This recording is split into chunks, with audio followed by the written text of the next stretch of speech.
discernindo as manobras do inimigo. 2 Coríntios 2:11. Vamos lá, para que Satanás não alcance vantagem, vocês sabem o que é vantagem, né? Sobre nós, pois não lhe ignoramos os seus desígnios. Lembra daquilo que eu falei? Satanás, ele é mestre, né, em tornar aí o que seria mentira com cara de verdade. Né? As escrituras nos mostram isso. E a Bíblia também deixa claro a respeito do quê? Que Satanás, ele é um ser milenar. E por ele ser milenar, o que ocorre? A gente tem que sempre pensar que ele está sempre nos observando com um pensamento à frente em relação àquilo que nós podemos tomar como decisão. Por isso que a gente tem que ser sempre vigilante. Por isso que o tema é cilada contra os levitas. 1 Pedro 5, do 8 ao 9, diz assim: sede sóbrios e vigilantes, pois o diabo, vosso adversário, anda em derredor como um leão. Vocês sabem o que é, claro, o que o leão faz? Que ruge procurando alguém para devorar. Resistir-lhes firme na fé. Então esse é uma ordenança para que a gente se posicione. Aí, ainda nas escrituras em Efésios 6:11, diz assim: revestir-vos de toda a armadura de Deus para poderes ficar firmes contra as ciladas do diabo. Ou seja, a gente sabe aí nas batalhas, segundo os filmes, as ilustrações, que, né, o que ocorre? Quando a gente vê uma guerra, né, a gente sabe que os exércitos, eles usam alguma espécie de proteção. Né? A gente não vê os policiais entrar na favela do Rio aqui sem um colete à prova de balas, não é mesmo? Por causa da questão de ser a segurança deles. Então, ó, Satanás, ele é rico em armadilhas e ciladas. Lembra daquilo que eu falei? Satanás, ele é mestre, né, em tornar aí o que seria mentira com cara de verdade. Né? As escrituras nos mostram isso. E a Bíblia também deixa claro a respeito do quê? Que Satanás, ele é um ser milenar. E por ele ser milenar, o que ocorre? A gente tem que sempre pensar que ele está sempre nos observando com um pensamento à frente em relação àquilo que nós podemos tomar como decisão. Por isso que a gente tem que ser sempre vigilante. Por isso que o tema é... Cingivos todos os de humildade, porque Deus resiste aos soberbos, contudo aos humildes concede a sua graça. Humilhai-vos, portanto, sobre a poderosa mão de Deus, para que Ele, em seu tempo oportuno, vos exalte. 1 Pedro 5, 5, 6.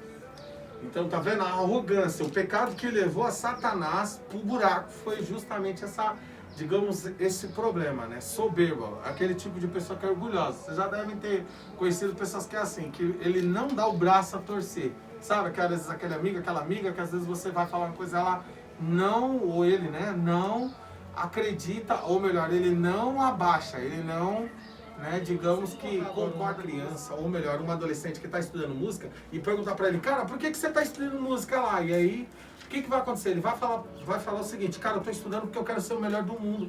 Eu quero que o mundo inteiro me ame, eu quero ser o melhor músico que existe no mundo, eu quero ser conhecido, eu quero viajar, eu quero fazer um monte de coisa. Esse é um valor de um músico secular. O que é um músico secular? Aquele cara que ele só quer viver para o sucesso dele, que ele construir. Né? Só que isso, para quem está dentro da igreja, é inverter os valores. É inverter o valor. Porque a gente viu, conforme está escrito em Mateus 6, que a gente deve buscar primeiro o reino de Deus e as demais coisas nos é acrescentado. Né? A gente viu aí, conforme o Círio leu, em Mateus 13, né, 45 ao 46, que o reino dos céus é também semelhante a um homem que negocia. O que é negociar? Fazer negócio.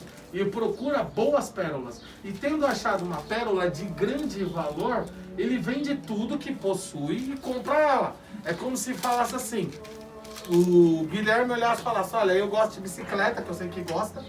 E aí ele falasse assim: olha, e aí de repente ele tivesse 10 bicicletas, uma mais legal do que a outra.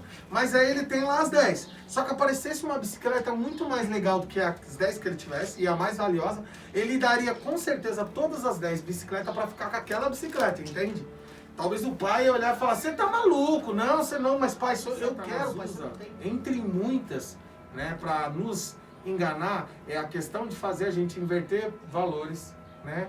Inverter valores é também nos levar a uma queda moral, a nos fazer a gente se tornar arrogantes e soberbos, certo?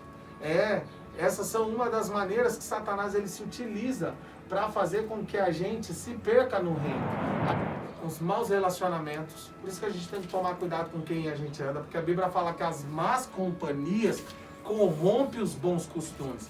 Então, se a gente andar com gente que não é legal, daqui a pouco a gente está pior que ela, né? Um outro cuidado que a gente tem que ter dentro da igreja é a vida religiosa. Porque tem gente que às vezes é aquele cara que vai todo culto, mas ele não crê no que está aprendendo, o que está ouvindo. Então, o que resolve ele ir para a igreja? Isso também é uma cilada de Satanás, tá certo? Então...